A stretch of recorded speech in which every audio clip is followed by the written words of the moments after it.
Just off the coast of Madagascar lies a small island with a checkered past.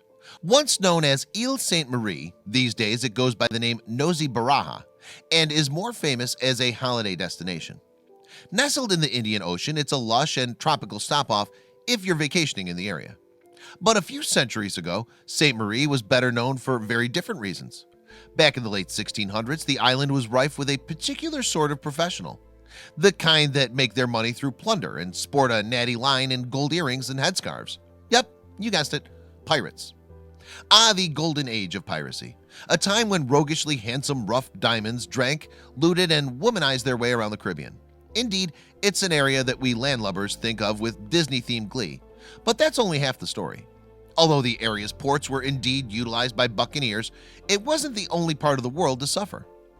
Thanks to the expansion in trade by some of the most powerful empires in Europe, Britain, Spain, France, and Portugal, goods and money flowed freely across the world's oceans.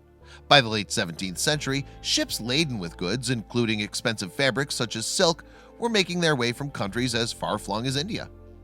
The routes taken by these vessels around Africa's Cape of Good Hope brought them close to Madagascar. Pirates worked out that Sainte-Marie, with its secluded coves, would make a great base from where to raid commercial ships. Moreover, it was an even better place to stash and live off the proceeds of their criminal lifestyles. So perfect a location was Sainte-Marie that, at the height of its popularity, it was home to around 1,000 pirates. They stayed in huts made of wood, had children with local women, and generally made themselves a nuisance on the high seas. Its tropical location and relative safety from the authorities must have appealed to many a buccaneer in the 16 and 1700s. In fact, many notorious pirates are said to have made the island their home at one time. These included the French corsair Olivier Levasseur. Among other crimes, Levasseur, or La Bouche, the mouth, as he was sometimes known, had once looted the belongings of the Bishop of Goa. The loot allegedly included gold, coins, and art, as well as religious artifacts and dozens of diamonds.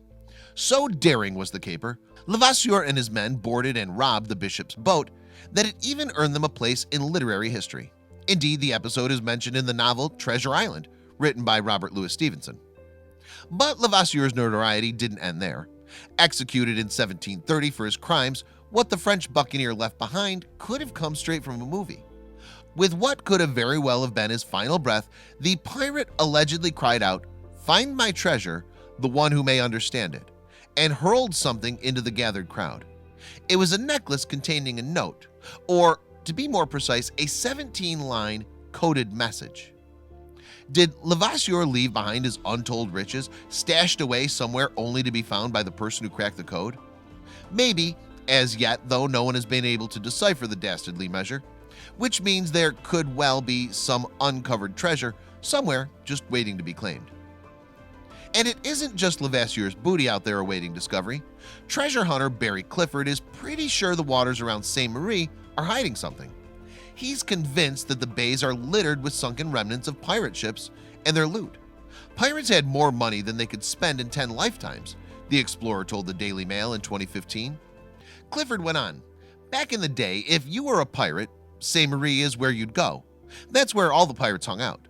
The underwater adventurer had been exploring the waters around the island for nearly 20 years, during which time he's discovered the remains of an amazing 13 wrecks. One of these sunken vessels, Clifford believes, is the Fiery Dragon. The ship went down along with its booty in 1721. The explorer said he discovered a very early statue of Christ from the 13th or 14th century from the wreck. And while that's not exactly pearls or rubies, it's still an incredible thing to have pulled from the ocean floor. However, it's not sunken wrecks or potential treasures that make Sainte-Marie so unique. As mentioned, it's something that was left behind from that golden age. And while it involves pirates, it has nothing to do with riches and everything to do with eternity. You see, one of the local burial grounds is home to something that you won't find anywhere else in the world.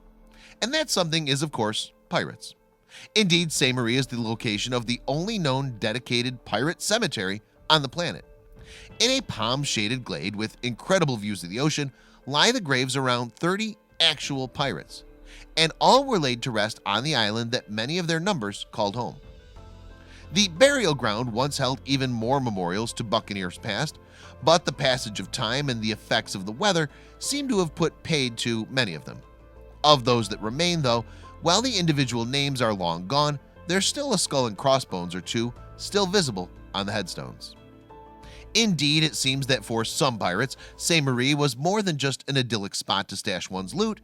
The island was of course a great hiding place, but it also became somewhere for a life to be spent. The men that made the island their home also started families and died there, and from their final resting places they'll spend eternity looking over the Indian Ocean. Interestingly, it wasn't just the location that made Sainte-Marie the island of pirates. The area is said to have been part of Libertalia, a buccaneer-style paradise. By all accounts, Libertalia was home to a free, directly democratic society, which allegedly protected the oppressed and generally sounded quite progressively socialist. Indeed, historians have said that the libertalian principles included the inherent freedom and equality of every man, and everyone got an equal share and an equal say.